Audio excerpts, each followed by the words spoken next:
La République démocratique du Congo est en train de réécrire une nouvelle page de son histoire politique. Vive l'alternance. Et après, quels sont les véritables défis qui attendent les nouveaux régimes? Messieurs et dames, c'est un réel plaisir de vous retrouver dans un jeu. Bienvenue.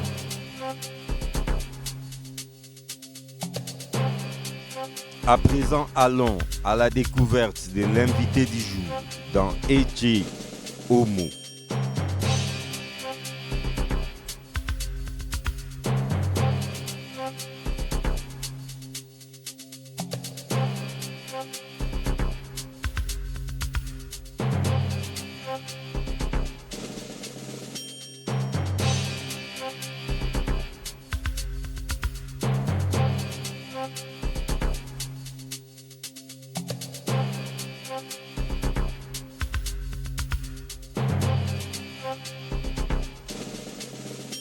India Omari.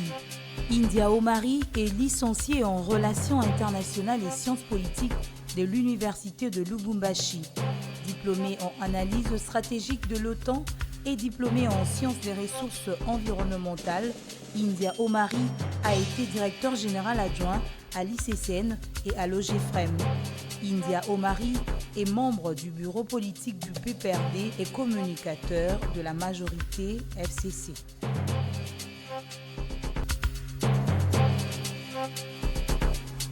India Omari. Pour la toute première fois dans le jeu, bienvenue. Ouais, on s'installe.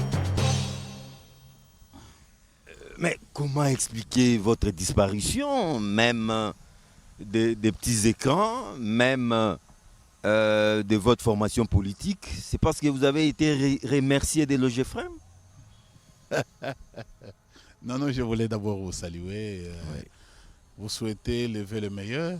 Ah oui. Oui, effectivement, vous avez raison. Depuis Mirador, quand vous avez disparu, c'est pas moi qui ai disparu. Moi, je suis toujours.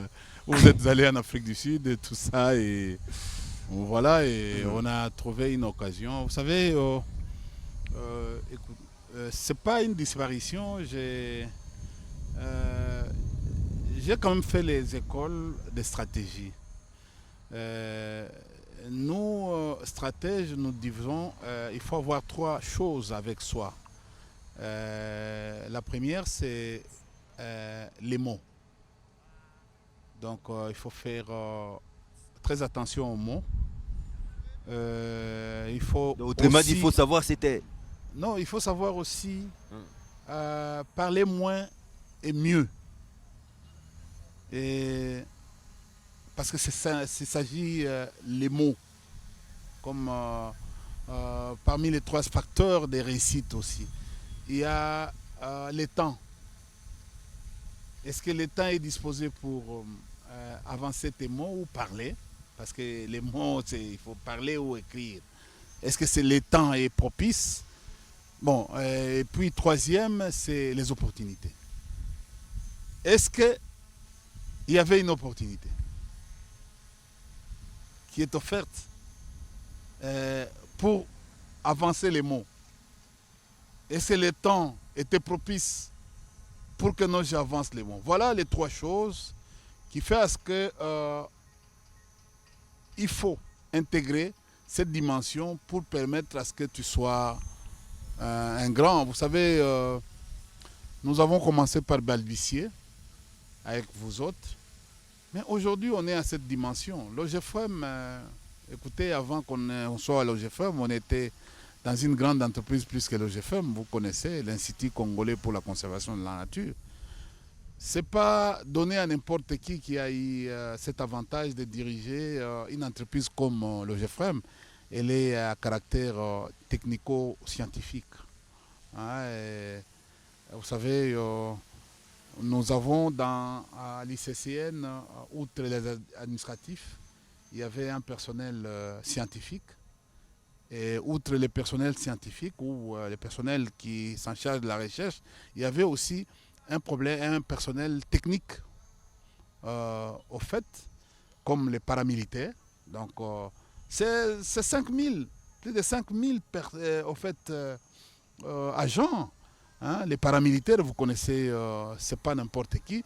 Diriger à une troupe comme celle que j'ai dirigée à l'ICCN, c'était pas facile. Donc, je suis allé dans une entreprise, vous quittez de 5000 hommes à moins de 500 personnes. Moi, j'ai trouvé très facile. Très facile. Et j'ai voulu, comme j'étais DGA, essayer d'apporter ma petite contribution, mais on a trouvé un système qui ne m'a pas permis à... Là, vous parlez de l'OGFREM. Oui, à s'émouvoir. Non, ce n'était pas un système, c'était une question de guerre entre vous et votre chef. Non, il n'y avait pas une guerre. Un conflit stérile. Non, des repositionnements, d'ego. Non, ce n'était pas un conflit. C'est un problème de gestion, la gestion. C'est un problème où moi, je n'accède pas à ces comportements. Vous savez, j'ai eu à dénoncer. Si j'étais comme tous les jeunes qui ont besoin d'argent, je devais récupérer cet argent et en faire les miens. Et peut-être rester à l'OGFREM. C'est ce qui arrive. Donc j'ai été quelqu'un, on vous amène de l'argent, vous refusez, vous dites que non, prenez cet argent, allez payer les agents. Vous savez, c'est un problème d'éducation, ce n'est pas un problème de guéguerre, non. On peut me condamner. Moi, je n'ai jamais vécu dans un rythme où on est obligé de tricher. Non, la vie, mon musée nous disait, il y a trois choses qu'il faut mettre avec soi. Il faut éviter pour devenir grand. La première des choses, c'est au fait lâcheté. Un homme lâche, c'est un homme qu'on manipule. Qu'on manipule à dessein. C'est un homme qui ne peut pas être capable de défendre les autres, qui ne peut pas intégrer un travail collectif. C'est un homme lâche. C'est-à-dire que la plupart des gens sont des intrigues. Nous les vivons, nous les connaissons en politique, ils sont nombreux. Ils ne font qu'aller parler derrière les dos des gens. Et pour mieux s'exprimer, il faut accuser l'autre. C'est-à-dire, moi, je ne suis pas là. La deuxième chose que Mouzé nous a dit, ce n'est pas trahir. Il faut éviter de trahir, la trahison. Parce que tu seras aussi trahi un jour, si vous êtes dans ces rythmes. Et la troisième chose, c'est la tricherie. Que vous appelez détournement, vous appelez vol, tout ça. Et corruption. La tricherie. Un enfant qui est habitué depuis l'école gardienne à tricher, il passe ses études en trichant. Il deviendra un grand voleur, il deviendra un grand tricheur. Alors, il faut éviter. Moi, j'ai évité à l'OGFREM la tricherie, parce que ce n'est pas un art. Ce n'est pas une conviction en soi. On ne peut pas vivre mieux en trichant. Non, il y a des gens qui ont des valeurs aujourd'hui sur le plan international. Ce n'est pas en trichant qu'on peut devenir grand, non. Mais vous êtes de moins en moins militant. C'est-à-dire depuis que Chadari n'a pas été élu. Ah non, écoutez, je suis toujours au parti. S'il y a quelqu'un... Vous êtes toujours au parti, mais pas très actif. Qu'est-ce que tu appelles actif? On vous voit de moins en moins dans de réunions, des rencontres, de non, manifestations organisées par les partis. Non, c'est faux. Je suis membre du bureau politique. Je ne suis pas exécutif. La première structure, instance du parti, c'est le bureau politique. Après le bureau politique, nous avons le conseil national. Après le conseil national, c'est ça la hiérarchie du parti. Nous avons l'exécutif et les autres fédérations qui viennent après et jusqu'à la cellule de base. Donc, je suis formateur. D'abord un ancien formateur, un ancien idéologue. Beaucoup n'ont pas bénéficié les études en ces termes comme nous autres. Nous, on est partis partout dans le monde. On a été enseignés, vous connaissez depuis Mouzé, et le président Kabila nous a permis aussi à nous rendre à travers le monde pour apprendre. Et nous, aujourd'hui, nous sommes en train de faire ce même travail de restitution. Donc, je suis actif. Toutes les réunions, je ne participe pas aux réunions de l'exécutif. Donc, c'est l'exécutif L'exécutif, c'est comme un gouvernement. Moi, je ne suis pas membre du gouvernement, je suis en dehors du gouvernement. Je suis au-dessus du gouvernement. C'est-à-dire, au fait, sur les réunions, je suis toujours là. Et d'ailleurs, de temps en temps, je suis comme conseiller du gouvernement, de l'exécutif. Alors, Indio Mari, vous êtes quelqu'un du PPRD des premières heures, c'est vrai, et vous avez même fait partie de l'équipe de campagne du candidat numéro 13, Chadari. Mais comment avez-vous personnellement perçu cette alternance? Ce n'était pas Chadari qui a gagné, le pouvoir est maintenant entre les mains de l'UDPS. Vous, personnellement, comment avez-vous perçu? Quelle lecture vous avez fait de cette alternance? Non, mais écoutez, d'abord, j'étais son porte-parole, le porte-parole du Dauphin, du camarade SP, secrétaire permanent, Emmanuel Chadari, qui n'a pas démérité. C'est le seul candidat qui a fait 26 provinces. Malgré ça, écoutez, le peuple en a décidé autrement. En fait, c'est la destinée, cher ami. Et nous avons accueilli avec sportivité ce qui nous est arrivé, l'échec. On a programmé en fait les résultats et par la CENI et par la Cour constitutionnelle. Mais comme démocrate, vous avez vu le jour de la prestation, en fait, la passation du pouvoir, vous avez vu Chadari là. C'est ça un politique. C'est ça, nous appelons, nous sommes des animaux politiques. Il est animal politique, il était là, il a vu. Mais on a dit, le camarade Mende disait toujours une passation civilisée. Dans le temps, les gens ne le croyaient pas. Nous aussi, nous passions à la télévision pour dire que non, il y aura. Kabila avait déjà prédit ça depuis 2014. C'est peut-être nous qui n'avons pas compris. La politique a ses caprices. Aujourd'hui, nous disons merci et félicitations encore une fois au président de la République démocratique du Congo, Félix Antoine Tshilombo Tshisekedi. Donc, il n'y a pas de débat, il n'y a plus de débat en ces termes, chers amis. Vous êtes dans vos réseaux sociaux en train de parler, tout ça. Est-ce qu'il y a deux chauffeurs? Non, non, il n'y a plus de débat. Le président de la République démocratique du Congo s'appelle Félix Antoine Tshilombo Tshisekedi. Et le président de notre parti, l'autorité morale du FCC, s'appelle Kabila Kabange. Un acteur incontournable. Il est là dans la vie politique. Mais qui doit quand même s'effacer, faire un peu de l'espace au nouveau pouvoir, parce qu'on le voit un peu trop, il est hyper actif au point de faire de l'ombrage au nouveau président. Et vous le verrez un peu trop, plus trop. Ah bon? Oui, vous le verrez trop. Pourquoi? Parce que nous nous sommes battus pour avoir la majorité au niveau de la députation, donc que nous appelons majorité parlementaire. Et vous connaissez la politique exactement plus que les autres. La politique se conçoit sur la problématique du poids politique. Il est le chef de cette famille-là. Le rapport des forces. Oui, il est le chef de cette famille-là. Cher ami John. Mais pourquoi les gens ne s'interrogent pas de l'activisme d'Obama? Parce qu'il est toujours là, avec les démocrates. Sa femme, l'ancienne première dame, elle est toujours là. Michelle Obama. Oui, Michelle. Elle est toujours là, active. Plus que même Maman Olive. Vous allez vous étonner demain ou après-demain. Maman Olive va entrer dans le jeu, en train d'encourager certains cadres. Vous allez encore crier. Non, c'est ça la politique, cher ami. Kabila n'est pas, il est même demandé par sa famille politique pour rallumer davantage cette flamme. Parce qu'aujourd'hui, au moment où les uns et les autres étaient dans le désespoir, qui peut venir au rescousse? Vous savez, un choc, subir un choc comme nous l'avons subi, ce n'est pas aussi facile. Il faut qu'il y ait quelqu'un qui est habitué à des chocs comme ça pour venir allumer la flamme. La plaie est encore béante. Hein. Non, non, nous avons oublié parce que nous sommes mis en méditation. Il y a des gens qui ne sortaient même pas, qui ont passé des nuits. Au fait, Il y a des temps des gens qui étaient aux Oui. urgences.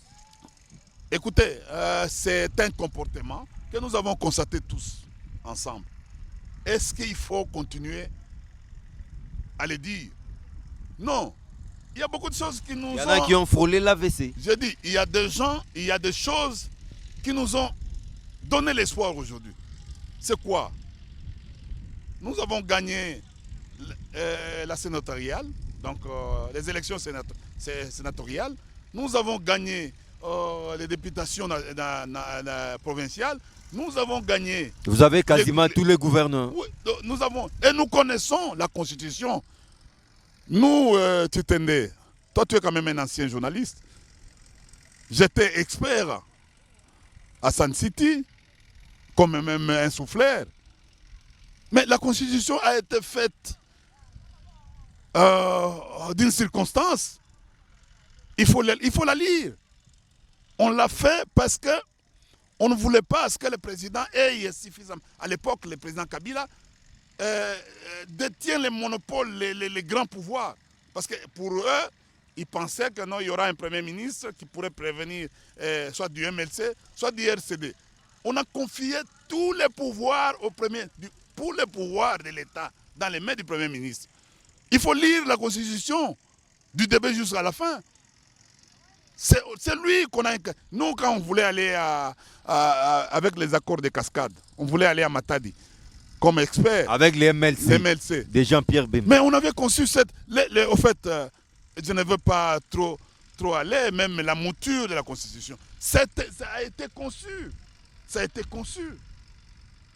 Ça a été conçu de cette manière. Même les mémorandums 1 et 2 de l'armée, c'était des choses... On a concentré tous les pouvoirs vers le Premier ministre. Parce qu'on savait que non, si on met un Premier ministre, on venait de nous retrouver ensemble, il pourrait avoir des petits problèmes. Mais Kabila a contourné le mécanisme de la conflictualité. Oui.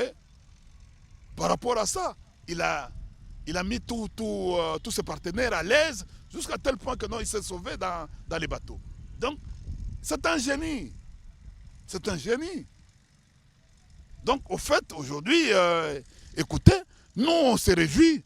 On s'est réjouis. Nous avons un Premier ministre. Nous avons un président de l'Assemblée nationale.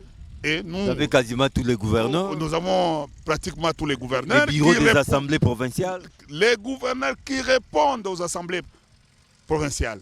C'est-à-dire, leur mandat pourrait être mis fin à travers les motions de censure qui proviendront de l'Assemblée nationale et l'Assemblée provinciale.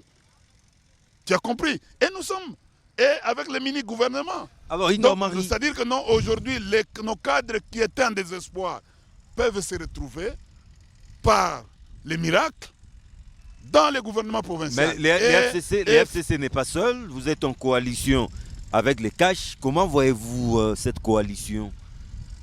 L'avenir de cette coalition? L'avenir de cette coalition, elle va se confirmer à travers... La formation du gouvernement? Non, mais nous avons déjà une petite expérience. Nous qui venons travailler dans ce qui s'est passé dernièrement, on a déjà trouvé que non, écoutez, le débit, vous savez, un bon mariage, ce n'est pas un mariage facile. C'est un mariage qui va commencer avec une dureté. Il faut qu'il y ait des gens un peu poignants, et des gens qui se parlent, qui se disent des vérités en face. Et vous finirez par devenir époux et épouse, conjoint. On peut appeler en d'autres termes. C'est pas, sinon, vous commencez un mariage avec l'hypocrisie. Au fait, je crois que non, la fin risque de devenir dangereuse, risque de devenir même compromettante. Donc, au fait, il faut comprendre un certain nombre de choses. Aujourd'hui, vous avez vu la cohabitation ou la coalition qui nous a apporté Mabunda Kabound. Ils sont là. C'était pas facile. J'ai participé du début jusqu'à la fin. Vous savez vous-même, en fait, le premier président Kaboun, c'est mon ami. On a nos adversaires. Aujourd'hui, il est devenu votre ami. Il a toujours été mon ami. Ah bon? Oui. Moi, je ne suis pas un homme conflictuel. Toi, tu sais, tu connais, non? Tu connais les mots qu'il y a, c'était mes vieux. Mais ils les étaient dans... On faisait toujours les émissions. Quand on faisait des émissions avec Badi Bangui... Paix à son âme. Paix à son âme. Mais ce sont des gens qui m'aimaient beaucoup. Qui m'aimaient beaucoup. J'étais même plus aimé à l'opposition. Tu connais bien mes fréquentations. Que ce soit Augustin Kabouya, que je salue en passant. On s'appelle tous les jours. Même hier, on s'est appelé. Peter Kazadi. C'est vraiment un ami personnel et privé. Et tous les Congos en savent quelque chose. Mais le président actuel, il n'avait jamais eu un rancœur contre moi. En dehors de la caméra, on a toujours, dans l'État, vous connaissez Tchitende, on a toujours parlé. Aujourd'hui, il n'est plus notre ami, c'est notre chef. Et nous avons les devoirs, mais nous devons démontrer aux autres amis, même au cash, comment il faut respecter un président de la République en fonction. Ah, même au cash, hein? Je dis, nous allons démontrer à tout le monde. Vous remarquez qu'il y a un déficit en cette matière? Non, j'ai dit, il y avait un déficit en cette matière dans notre pays. Tu vois? Et vous allez voir, on peut attaquer tout le monde et en protégeant le président. Félix, on peut faire des remarques à tout le monde, mais il faut protéger les... Parce que celui-là, il ne représente pas seulement son parti ou le PPRD ou quelqu'un, il représente la nation. Tu as vu dans les discussions que la France, vous suivez souvent, mais quand on attaque Macron, mais c'est les Français qui sont, en fait, c'est tous les Français, ils oublient leurs problèmes personnels. Donc, au fait, il y a certains handicaps du chef qu'on ne peut pas être obligé de les dire. Qu'on ne peut pas exposer. On ne peut pas l'exposer, surtout à la télévision. Nous, on était porte-parole du candidat Emmanuel Sarré. On ne parlait plus. On n'était plus comme communicateur, parce que là, communicateur, je peux parler à mon nom, je peux dire non, ça m'engage. Mais quand tu es porte-parole, ça ne t'engage pas, ça engage... Parler au nom de quelqu'un. De quelqu'un. Il faut faire très attention. Quand vous ouvrez la bouche, c'est comme si c'est cet homme-là qui parlait. C'est comme ils sont là-bas. Il y a une différence entre les directeurs de la presse, les directeurs de la communication, les porte-paroles. Porte-parole, c'est la fin. Mais il n'y a c'est lui qui censure. Il n'y a pas une cacophonie. Non, mais les problèmes, c'est quoi? Ils doivent chaque groupe, en fait, organiser. C'est le travail de mon ami Vidier. Il est conseiller stratégique, conseiller spécial en matière stratégique. C'est lui qui doit organiser. C'est lui le stratège. C'est lui. Parce que lui est dans tout.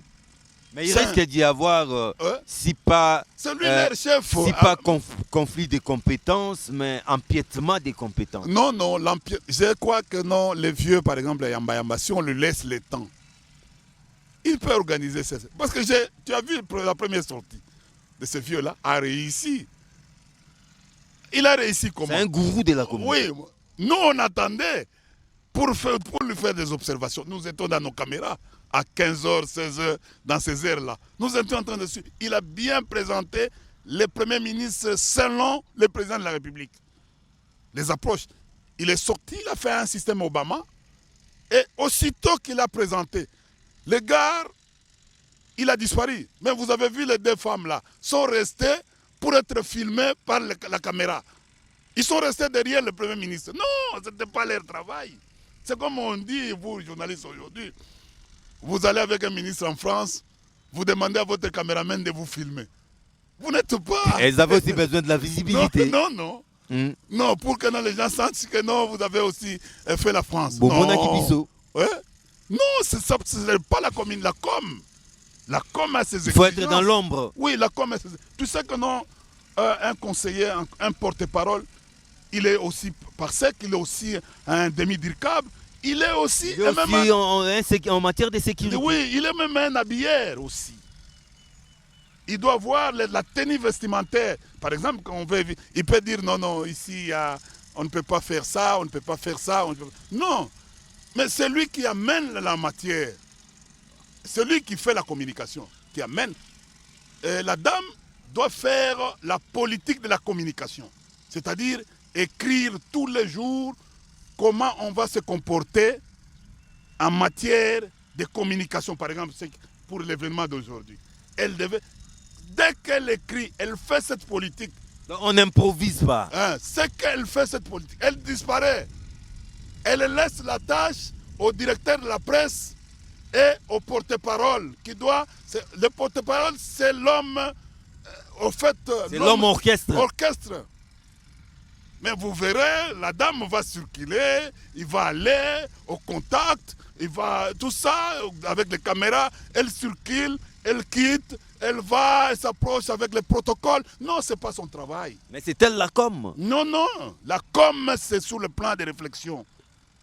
Elle doit donner la politique de la communication de la présidence de la République. Tu vois, comme au fait un service public. Mais un porte-parole, il est attaché, c'est même un président en miniature. Parce que c'est la voix, la bouche autorisée. Il n'y a pas deux bouches autorisées à la présidence. La bouche autorisée, c'est les porte-paroles. C'est comme ça que non, vous allez vous rendre compte que non, les porte-paroles ont toujours eu des problèmes avec les directeurs de cabinet dans d'autres États. Parce qu'il prend tellement de l'ampleur. Tu as vu à un certain moment qu'Agoudora Kassongo a voulu valoriser ses métiers. Et jusqu'à tel point que non, il a anéanti les directeurs de la presse présidentielle à l'époque. Oui, ce sont ces assujettis. Ils doivent subir. Aujourd'hui, nous avons la chance d'avoir, même au-dessus d'eux, un conseiller spécial en matière stratégique. Mais je crois que mon ami lui dit, il faut qu'il se donne un contenu. C'est extra. Tu n'as pas besoin de gens comme nous qui ont fait les stratégies. Tu n'as pas besoin d'être ministre.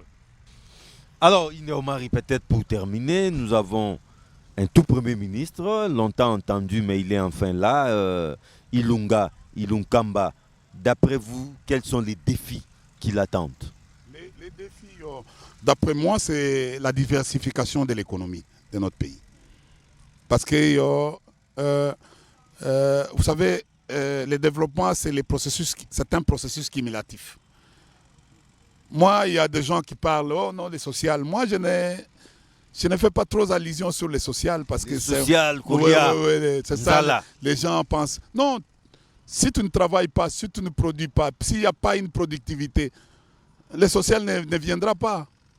Moi, je proposerai un autre contexte. Il faut une production dans ce pays. Nous vivons des taxes et des impôts. Il faut suffisamment produire. Et à cause des mines. Mais non. Maintenant, le secteur doit être libéralisé. Bon, on a libéralisé les secteurs avec le président Kabila, mais on doit envisager la diversification de notre économie. C'est-à-dire, regarder les secteurs porteurs de la croissance économique aujourd'hui. La télécommunication, les hydrocarbures, l'environnement, l'agriculture. On voit, ce sont ces secteurs porteurs de la croissance qui peuvent nous amener à une croissance inclusive qui va faire à ce que nous redistribuions et nous pouvons donner du travail. Et ce travail-là, ça fait partie du social. Parce que dès qu'on ouvre les industries, les entreprises, et il faut aller. Regardez, je prends un exemple. S'il arrivait que nous mettons de l'ordre, on rétablit Katende, hein? On construit Katende, Kakobola marche, Inga marche. Et c'est, en fait, on va desservir en desserte en électricité dans les provinces comme Bujimaï, comme Kananga, comme Maniema, et comme dans d'autres provinces où ce sont des provinces minières. Il y aura toujours des entreprises qui vont se créer. et on va résorber la question du chômage qui va arriver à impulser sur le produit intérieur brut, donc influer sur le produit intérieur brut. Et nous allons les retrouver. Aujourd'hui, si vous augmentez les salaires, vous augmentez la crise aussi. Vous augmentez les salaires sans production. Sans production, c'est toujours le problème. Donc, il faut que le Premier ministre, qui est un grand frère, je sais que non, c'est d'abord mon professeur. Il vous a donné cours. Hein? Non, j'ai dit, j'ai bénéficié de ses enseignements quand j'étais mandataire. Tu sais, c'est lui qui m'a incorporé dans les discussions. Il m'a trouvé génial. Il m'a approché dans le cadre de la Corpirep. Et c'est avec nous qu'on a fait nos statuts. Parce que les idées de faire que les entreprises fassent elles-mêmes les statuts, c'est lui. C'est lui. Parce qu'ils connaissent l'objet social des entreprises. Et lui nous a... Et tu sais, à cette époque, ça n'était pas facile. On avait lui qui nous questionnait. C'est pratiquement avec lui Madame Mabunda qui ont créé cette histoire des examens pour que les mandataires deviennent mandataires. Il faut passer par l'examen. C'est lui, avec sa il était secrétaire exécutif. Oui, quand nous sommes passés comme mandataires avec des examens, c'est lui, avec Maman Mabunda. Voilà la vie, le destin de la vie aujourd'hui. L'une est à l'Assemblée nationale, et l'autre est au gouvernement. Vous voyez? Et nous, on avait Maman Mabunda, on avait lui, on avait aussi Mouzito. Mais le mandataire fouillait. Ici à la primature, le mandataire fouillait. On vous invite là-bas, on commence à vous questionner.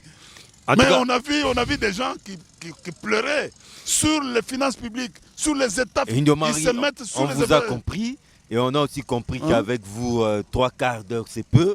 On aura encore un acte 2 avec vous pour bien terminer cette émission. Mais là, vous avez la parole, c'est juste pour conclure. Non, mais je remercie mon Dieu, je remercie aussi le président Kabila. Et je félicite le président de la République, Félix Antoine Tshilombo Tshisekedi. Et je rends hommage au grand homme qui nous a quittés il y a 2 ans, Étienne Tshisekedi Wamulumba. Nous avons un mandat commun à défendre tous, parce que le bilan de ce mandat, personne ne sera épargné, ni nous, FCC, ni nos amis du CACH. Nous sommes obligés à nous souder les coudes, même si les autres parfois papotent, ils ne connaissent pas les nœuds du problème. Nous sommes en train de gérer, nous venons de signer un pacte de gestion de la Respublica, de la République. Et nous sommes obligés, on peut tout nous dire, on peut tout dire. Nous avons tous évité la cohabitation pour travailler ensemble. Dépassons-nous. Prenons les choses aussi. Nous tous, nous avons des erreurs. Parce que même ceux qui sont là-bas, ils ont commencé avec nous. S'ils veulent les reprocher, les gens. Mon grand frère François Béa et François Mwamba étaient ministres dans ce pays. Et qui ne sait pas. Mais si vous voulez nous juger, il faut juger tout le monde. Le vieux, mon grand frère Vital Kamere, était avec nous, ministre. Il a un bilan. Président de l'Assemblée nationale.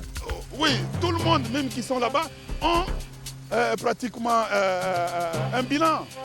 Mais aujourd'hui, faisons un effort de taire nos divergences. Mettons-nous au travail derrière le président Félix. Parce que si nous commençons à vouloir rencontrer et raconter nos différends, et personne ne sera épargné. Parce que nous détenons des secrets et nous risquerons d'aller creuser l'abcès. Et non, je crois que non, le président de la République, Fachi, a inscrit les mandats sur la cohésion nationale. Je vous remercie, je vous libère.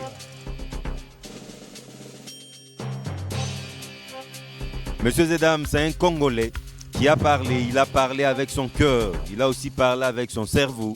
Il a essayé de donner sa vision d'un nouveau Congo que nous attendons tous. Il a essayé de réécrire l'histoire politique de la République démocratique du Congo. À très vite pour une nouvelle édition des Enjeux. Au revoir.